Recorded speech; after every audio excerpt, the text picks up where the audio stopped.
Everyone, welcome back to the next video. In this video I will show you how to continuously check for internet connectivity in native iOS application with Swift.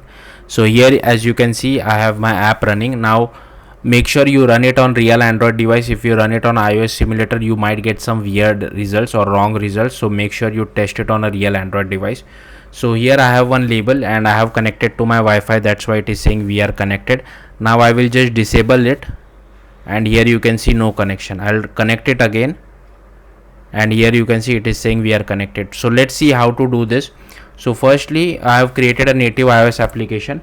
Then the next thing I have done is that I have imported network, and here you can see I have just created a UI label. I have assigned some text to it, some text color, font, text alignment, added it to our view, and added some center X and center Y anchor so that it is displayed at the very center.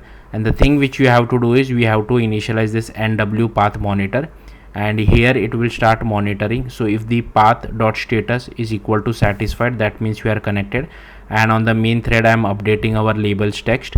Similarly, if it is not satisfied, that means we are not connected there, and here on the main thread I am updating our label, and here we are just starting our dispatch queue so that we can start monitoring this start queue on a background thread.